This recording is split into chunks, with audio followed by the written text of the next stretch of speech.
only on DAZN, July 12th. Ring 3, Berlanga versus Sheeraz and Stevenson versus Cepeda. They're in their prime, they're hungry, and they're done being called the future. Berlanga versus Sheeraz, Stevenson versus Cepeda. Ring 3, live, only on DAZN. Buy now at DAZN.com/boxing. This is Charlie Parsons for the Stomping Ground, powered by Wow Hydrate and available on DAZN. Hamzah Sheeraz, how are we, geez? Not far away from your fight? Yeah, no, all good, man. All good. Just here in New York, settling in. Yeah, and just enjoying it. How has settling in been? Are you enjoying it? It's a first fight week in the States for you? Yeah, no, it's good. It's good. It's different because we're like bang in the center of Times Square, so it's non-stop in it. It's non-stop over here, but it's cool. It's cool. Once I've kind of got my rhythm, I'll be in my flow, and then that's it. We'll be in fight week, and before you know it, fight night. Let's take it back a little bit. This year, for one, I suppose one where you've had to overcome stuff that you didn't really know that you had in you. Not that it's necessarily been bad or whatever, but you would have learned. How do you kind of process everything that's kind of led you to this moment? Yeah, it's been good. It's been good. It's well, not good at the time. It's been good now, but it's all experience. You know what I mean? It's all experience, and I've got to kind of use that to better my performance next week. And that's the main thing here. That's the main thing here, because then I can look back at it as a blessing in disguise. Because a lot of fighters in my situation after my last fight, I think they would have moved up a weight. They would have took a few warm up fights, and then when I got their confidence and self esteem up, and boom, gone into a big fight then. But I think with the dynamics of boxing now and being backed by His Excellency, I think it's only right I go into another big fight straight away. Do you know what I mean? It'd be doing the sport injustice if I did otherwise. Well, let's talk a little bit about that. I can't lie, we posted one of the clips from the face-off that you had. I think both of you handled the exchanges quite well in a way that you built up a fight. It Yeah. was fun to watch. That's what these fights need. How was that whole kind of experience? And what do you make of Edgar Berlanga as a whole?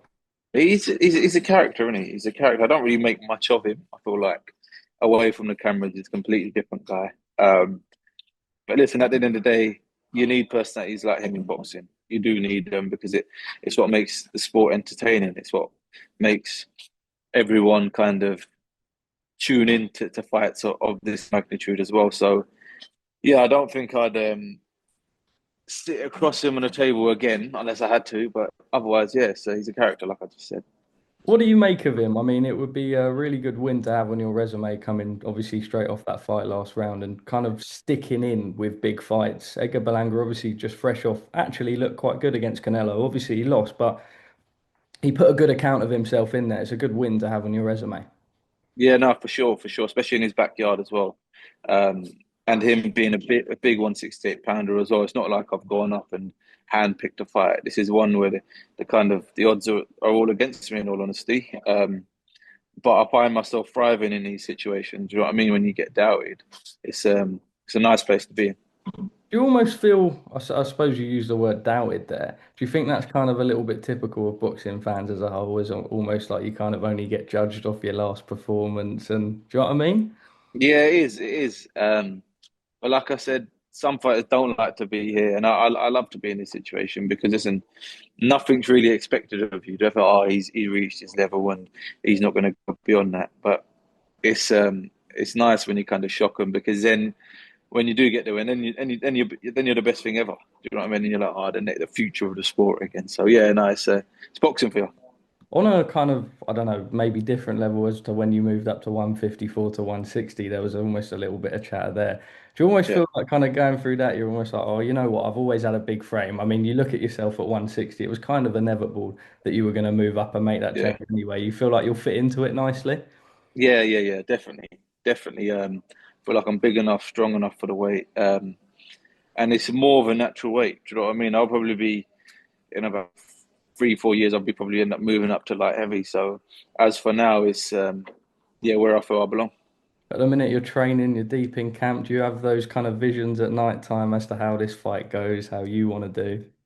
Ever since it's been night, you always like, every boxer tell you you play different scenarios for your head. You're always thinking about it, and it's just about controlling them thoughts, not going too deep into them, and not overthinking them as well. Just using them to your advantage. Tickets are on sale now. His Excellency obviously putting on. I believe this venue. It's the first time that they've held boxing. Yeah. So something else that you can also tick off. Quite an experience. yeah, part of history, and ever since I've been on these Riyadh season cards and been on a ring card and fighting kind of under His Excellency, I've been a part of history. Do you know what I mean? Been part of the 5 versus 5, that was history.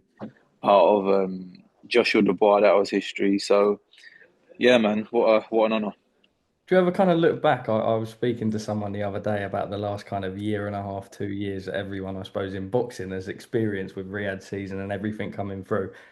Trips to Saudi kind of every other week, etc. The game changed massively, right?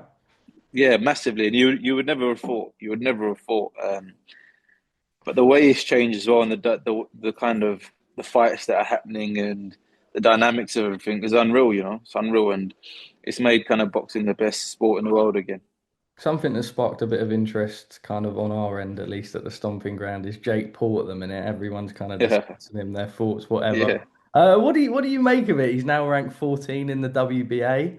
I know there's a lot of people that kind of feel strongly against that, but then there's also a lot of people that kind of see the money element. Whether that always kind of adds up and is correct, who knows? What do you make when you look at Jake Paul? He's doing his thing, and I actually respect him for it. In all honesty, I respect him for it. He could have done anything else, and he chose to do boxing, one of the hardest sports in the world. Do you know what I mean? Not the easiest. Mm. And he's risking his life every time he goes in that ring. So there's nothing but respect there. Nothing but respect there. He fought.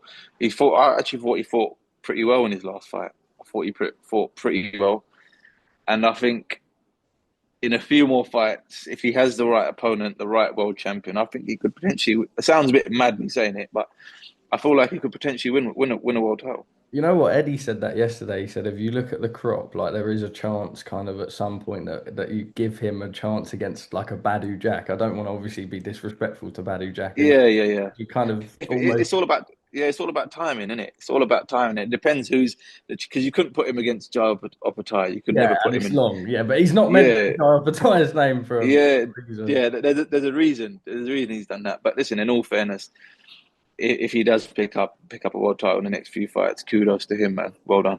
That would be some story. All right, let me ask you lastly, Conor Benn, Chris Eubank Jr., the rematch has been announced. We kind of hear it's the same stipulations as last time in terms of weight, rehydration, etc. It's the same thing. Yeah. I didn't know that. I thought they'd change it a bit. It's an interesting one, and I think I think Conor Benn will get the win. I think he'll get the win. I feel like Eubank Jr. doing that all again. It's not like he's young and his body can recover from it. His body wouldn't have recovered from what happened to him last time in terms of the weight cut and that fight as well. It took a lot out of him. Took a lot out of both of them. But I feel like Conor Benn will probably get the stoppage this time. When you look at that and you kind of imagine as a fighter, obviously Conor Benn, I think he weighed in at 156 at the fight, so well within the limits.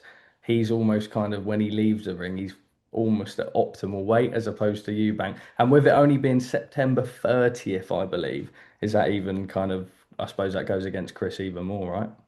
Yeah, no, for sure, because that fight, I'm telling you, the weight cut and the fight took a lot out of him, and everything was given in that fight. Do you know what I mean? They were exhausted by the end of it, and they took a lot of punishment as well. So, yeah, I can't see it going any other way apart from a Conor Benn knockout victory. Finally, from me, what happens when you step in the ring with Edgar Berlanga, ring free? Obviously, tickets on sale now in New York, a Yeah, real special occasion. just the fireworks, man. Fireworks would be a great fight. Be a great fight for sure, and expect a knockout. Hamzah, you're a legend. Thank you, mate. Live, only on DAZN, July 12th. Ring 3, Berlanga versus Sheeraz and Stevenson versus Cepeda. They're in their prime, they're hungry, and they're done being called the future. Berlanga versus Sheeraz, Stevenson versus Cepeda. Ring 3, live, only on DAZN. Buy now at DAZN.com/boxing.